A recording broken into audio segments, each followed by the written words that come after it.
श्रावण मास के शुक्ल पक्ष की पंचमी तिथि को नाग पंचमी का त्यौहार मनाया जाता है। पंचमी तिथि के स्वामी नाग देवता हैं और इस दिन नागों की पूजा की जाती है। आटे में हल्दी मिलाकर नाग देवता की प्रतिमा बनाई जाती है और उनकी पंचोपचार पूजा की जाती है। नाग देवता को प्रसन्न करने के लिए भुने हुए चने और धान का लावा और खीर का नैवेद्य अर्पित किया जाता है। इस दिन लोग व्रत रखते हैं। नाग पंचमी का व्रत करने और व्रत कथा पढ़ने से शुभ फलों की प्राप्ति होती है। तो आइए आप भी सुनिए नाग पंचमी की व्रत कथा। प्राचीन काल में एक सेठ जी के 7 पुत्र थे। सातों के विवाह हो चुके थे। सबसे छोटे पुत्र की पत्नी श्रेष्ठ चरित्र की विदुषी और सुशील थी, परंतु उसके भाई नहीं था।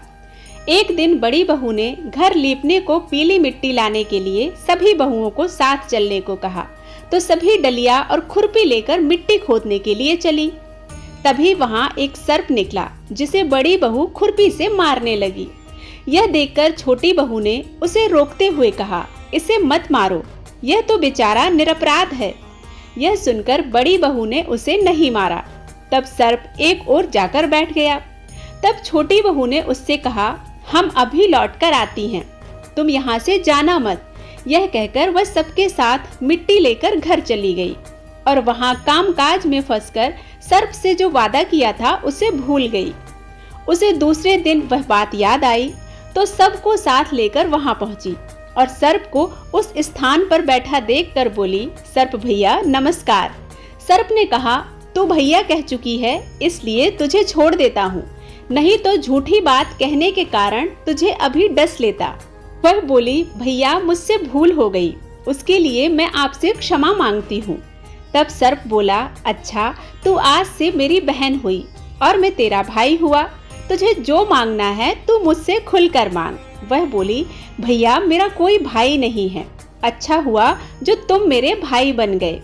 कुछ दिन व्यतीत होने पर वह सर्प मनुष्य का रूप लेकर उसके घर आया और बोला कि मेरी बहन को भेज दो। सबने कहा कि इसके तो कोई भाई नहीं था। तो वह बोला, मैं दूर के रिश्ते में इसका भाई लगता हूँ, बचपन से ही मैं बाहर चला गया था। उसके विश्वास दिलाने पर घर के लोगों ने छोटी को उसके साथ भेज दिया। उसने मार्ग में बताया कि मैं वही सर्प हूँ, इसलिए तू डरना नहीं और जहाँ चलने में कठिनाई हो वहाँ मेरी पूंछ पकड़ लेना। उसने उसके कहे अनुसार ही किया और इस प्रकार वह उसके घर पहुँच गई। वहां के धन ऐश्वर्य को देखकर वह चकित हो गई। एक दिन सर्प की माता ने उससे कहा कि मैं एक काम के लिए बाहर जा रही हूँ, तू अपने भाई को ठंडा दूध पिला देना। उसे यह बात ध्यान नहीं रही और उसने गर्म दूध पिला दिया, जिससे उसका मुख बुरी तरह से जल गया। यह देखकर सर्प की माता बहुत क्रोधित हुई, परंतु सर्प के समझाने पर चुप हो गई। तब सर्प ने कहा कि बहन को अब उसके घर भेज देना चाहिए। तब सर्प और उसके पिता ने उसे बहुत सा सोना चांदी जवाहरात वस्त्र आभूषण आदि देकर उसके घर पहुंचा दिया। इतना ढेर सारा धन देखकर बड़ी बहू ने ईर्ष्या से कहा, भाई तो बड़ा धनवान है, तुझे तो उससे और भी धन लाना चाहिए। सर्प ने यह वचन सुना तो सब वस्तुएं सोने की लाकर दे दी। यह देखकर बड़ी बहू ने कहा, इन्हें झाड़ने की झाड़ू भी सोने की होनी चाहिए। तब सर्प ने झाड़ू भी सोने की लाकर दे दी। सर्प ने छोटी बहू को हीरा मणियों का एक अद्भुत हार दिया था। उसकी प्रशंसा उस देश की रानी ने भी सुनी और वह राजा से बोली कि सेठ की छोटी बहू का हार यहाँ आना चाहिए। अब राजा ने मंत्री को आदेश दिया कि उससे वह हार लेकर शीघ्र उपस्थित हो।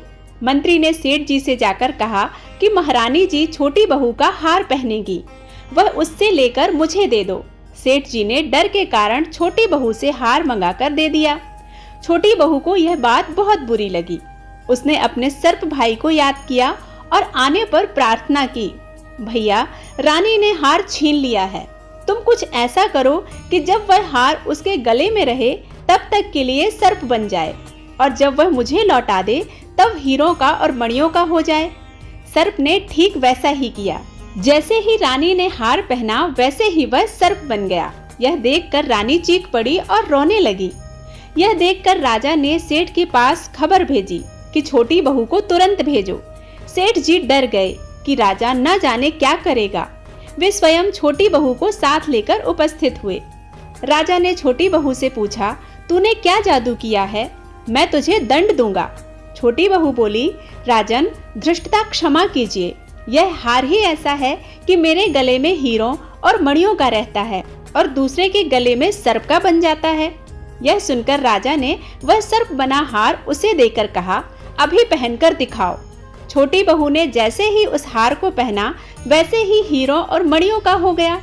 यह देखकर राजा को उसकी बात का विश्वास हो गया और उसने प्रसन्न होकर उसे बहुत सी मुद्राएं भी पुरस्कार में दी। छोटी बहू अपना हार और दिए हुए पुरस्कार को लेकर अपने घर लौट आई। उसके धन को देखकर बड़ी बहू ने ईर्ष्या के कारण उसके पति को सिखाया कि छोटी बहू के पास कहीं से धन आया है। यह सुनकर उसके पति ने अपनी पत्नी को बुलाकर कहा, ठीक ठीक बता कि यह धन तुझे कौन देता है। तब वह सर्प को याद करने लगी। तब उसी समय सर्प ने प्रकट होकर कहा, यदि मेरी धर्म बहन के आचरण पर संदेह प्रकट करोगे तो मैं तुम्हें अभी डस लूंगा। यह सुनकर छोटी बहू का पति बहुत प्रसन्न हुआ और उसने सर्प देवता का बड़ा सत्कार किया। उसी दिन से नाग पंचमी का त्योहार मनाया जाने लगा और स्त्रियां सर्प को भाई मानकर उनकी पूजा करने लगी। नाग पंचमी की दूसरी पौराणिक कथा के अनुसार प्राचीन समय में एक ब्राह्मण की 7 पुत्र वधुएं थीं। श्रावण मास लगते ही 6 पुत्र वधुएं तो अपने भाइयों के साथ मायके चली जाती थीं, लेकिन एक अभागी 7वीं के कोई भाई नहीं था, इसलिए वह ससुराल में ही रहा करती थी।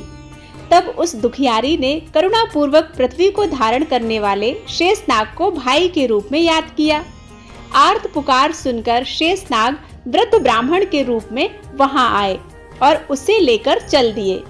थोड़ी दूर पहुंचकर उन्होंने अपना असली रूप धारण कर लिया और अपनी मुंह बोली धर्म बहन को फन पर बिठाकर नागलोक ले गए।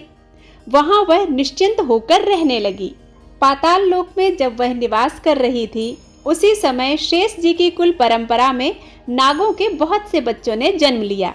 उन नाग बच्चों को सर्वत्र विचरण करते देख शेष नाग की रानी ने उस देवी को पीतल का एक दीपक दिया और बताया कि इसके प्रकाश से तुम अंधेरे में भी सब कुछ देख सकोगी। एक दिन अचानक टहलते हुए उसके हाथ से वह दीपक विचरण करने वाले उन नाग बच्चों के ऊपर गिर गया। परिणाम स्वरूप उन सब की थोड़ी थोड़ी पूंछ कट गई।